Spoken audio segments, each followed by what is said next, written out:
Capítulo 6. Pasado cercano. Cuando Nerium y yo entramos en el salón de los espejos, era increíble ver cómo la habitación se había transformado, los espejos no tenían fin.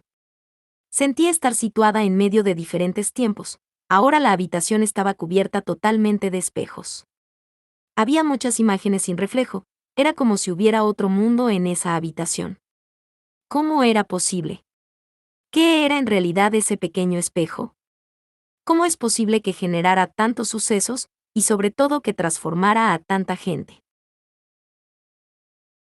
Nos sentamos en el centro del cuarto y Nerium me dijo: ¿en esta foto veo escrito por detrás que dice 18 años? Con sus escasos 6 años ya conocía bien los números y sabía leer. Le contesté: sí, todas las fotos están marcadas. Y volteé otras fotos para que viera que algunas tenían diferentes fechas o escritos por detrás. Él sonrió y preguntó: ¿puedo colocarlas en el espejo? Claro, coloca estas también. Le entregué 5 fotos más, una decía 19 años, otros 20 años y otras 3 de lugares diferentes. Así podrás mirar los siguientes 3 años. A la época compré cámaras desechables para asegurarme de tener cada año las fotos. Nerium. Sabes, en esa época era muy costoso contratar un fotógrafo. Hoy en día es más fácil tener una cámara digital con lente y objetivo. Nerium se acercó al espejo y colocó las fotos que se sumergieron al interior y empezaron a proyectarse imágenes. En la primera foto tenía 18 años, acababa de terminar mi bachillerato. Mi deseo era continuar mis estudios superiores, así que me presenté a la universidad pública más grande de la ciudad. Era muy difícil de quedar por la gran cantidad de aspirantes, pero logré una plaza en biología. ¿Ves? Esa soy yo, feliz de haber quedado en la universidad. Era una bella época. Empecé a aprender y conocer nuevas técnicas en el campo de la investigación. Nerium observaba muy atentamente. Las fotos se fusionaron. Podíamos observar cuando me encontraba hablando con los profesores en los salones de clase, caminando en los grandes corredores, riéndome con las amigas, o en los laboratorios de fisiología, genética, microbiología, entre otras materias. Una foto proyectó 3 chicas y yo en un laboratorio. Llevábamos puestas las batas blancas, y había un hombre parado detrás de nosotras. ¿Quién es?, preguntó Nerium. ¿No lo reconoces? Es tu padre Jacinto, más joven y delgado. Él también llevaba una bata de laboratorio. Nerium sonrió asintiendo. En aquella época él tenía 26 años, y yo 20 años, y fue mi primer novio. Era un hombre simpático y todas las chicas querían algo con él. Era inteligente y tenía un doctorado en investigación. En los laboratorios él se me acercaba mucho, porque era la única que no lo hostigaba. Me encantaba, pero había tantas chicas guapas que nunca pensé en competir por él. Apareció otra imagen. Era un día en que caminaba por uno de los pasillos de la universidad. Un pasillo muy concurrido. En esas un joven pasó corriendo, y tropezando conmigo, hizo que yo resbalara cayendo junto con mis libros, que salieron volando. Se disculpó y empecé a recogerlos. Le hice señas de que podía irse, que no se preocupara. Sentí a alguien detrás de mí que empezó a ayudarme, y luego me tendió la mano para levantarme. Era tu papá. Sonreímos. Me pasó un libro y luego seguimos caminando juntos por el pasillo. Hablamos y me propuso que saliéramos, y así fue como todo empezó. En aquel año él terminaría su segundo máster en neurología. Y tu abuelo, ya sabes que él es propietario de la clínica de investigación más importante de la ciudad. Tu papá se encontraba en la época terminando su proyecto de máster, y cuando terminó sus estudios se dedicó a conocer el funcionamiento de la clínica, y ahora se encuentra dirigiendo la clínica. En la universidad él era el responsable de algunas horas en los laboratorios de microbiología. Nerium me miraba fascinado y observaba las imágenes. Ese año, después de graduarse, trabajó en la clínica con su padre. Nosotros continuamos 2 años de novios y aunque tomamos precauciones, un día quedé embarazada. Cuando le di la noticia a tu padre, hizo un silencio, frunció el ceño y me pidió abortar. Le respondí: jamás. Entonces di media vuelta y me fui sin decir nada y él se quedó rascándose la cabeza y dando vueltas en su sitio. Después de ese día no le respondí sus llamadas. Cuando lo veía buscándome en los pasillos de la universidad, me escondía. Había decidido tener a mi hijo sola y no me interesaba escuchar su opinión. Estaba dispuesta a pasar mi embarazo sola. En aquella época vivía aún en casa de mis padres. Lo evité casi por un mes. Cuando llamaba a casa, les decía a mis padres que no me lo pasaran. Una noche sonó el timbre, abrí la puerta y ahí estaba él, que al verme empezó a llorar. Estaba más delgado y ojeroso, dijo. Perdóname. Te amo. Tú eres el aire con el que respiro, aún no logro entender cómo te pedí abortar. Realmente no es lo que deseo. Fui un gran estúpido al pensar que no te perdería. No como, no duermo, no te veo, ni te encuentro por ningún lado. Aún no entiendo qué pasó por mi cabeza para abandonarte y dejarte sola. Por favor, perdóname, perdóname.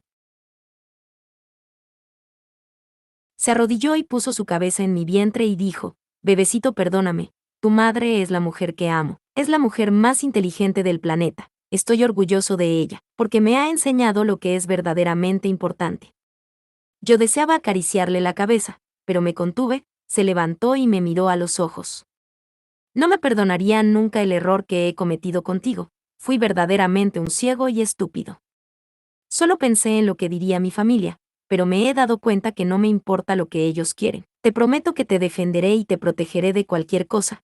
Eres mi vida y no quiero perderte. Hizo un silencio y se arrodilló. Habló tanto, pero ahora no recuerdo todo lo que me dijo. Terminé por darle una segunda oportunidad. Y muy tímidamente con este anillo que ves en mi mano, me propuso matrimonio, así que decidimos casarnos. Fue muy sincero y romántico. Me prometió que haría todo para que yo olvidara lo que me había hecho. Me pidió que le perdonara todo el mal que me produjo sus palabras. Fue muy sincero. La quinta foto mostraba una iglesia. Celebrábamos el matrimonio en una sencilla ceremonia con unos 50 invitados entre familiares y amigos. En la foto nos encontrábamos afuera de la iglesia con los padres de Jacinto y mis padres. Yo llevaba puesto un vestido largo en blanco perla, elaborado en satín crepé, ceñido debajo del busto, con una falda amplia y libre hasta el suelo, para que no hiciera presión en el estómago. Ya tenía 3 meses de embarazo. El vestido llevaba en las tiras de los hombros, brillantes cromáticos, y cristales Swarovski color rosa. Con un escote recto, y en la cabeza una corona. A tu padre nunca le hablé del espejo. Ese día me trajo a vivir a esta casa, me entró cargada. En aquella época los padres se la cedieron por ser una herencia familiar.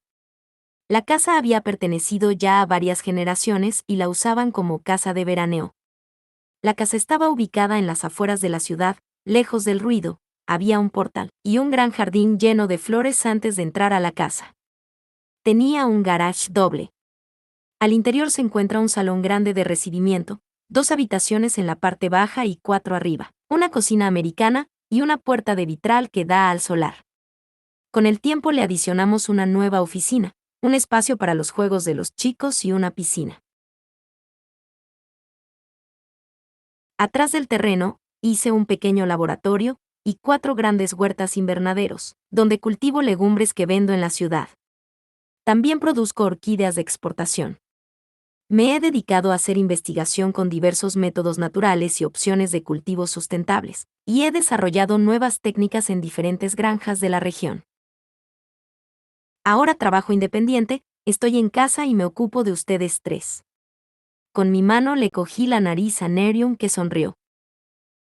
Pero, finalmente lograron todos sus objetivos, dijo Nerium, recostándose en mis piernas, y en segundos se quedó dormido. Lo llevé cargado a su cama. Fue un largo día.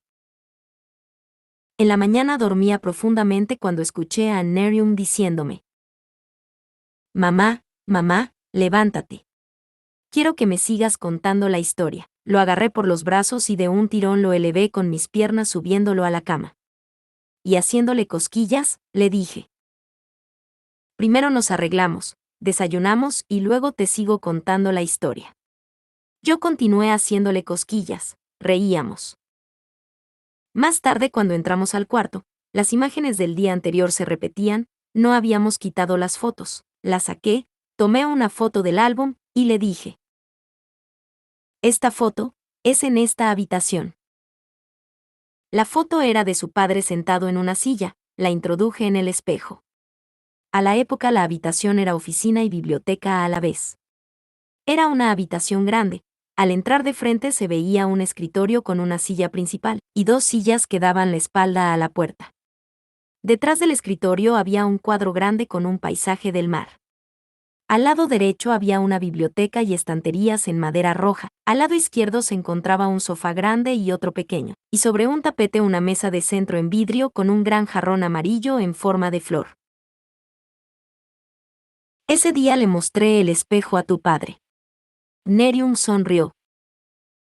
Le dije a tu padre: quiero contarte un secreto. Saqué mi cámara y le tomé esta foto a tu padre que estaba sentado en la silla. Luego me le senté en sus piernas.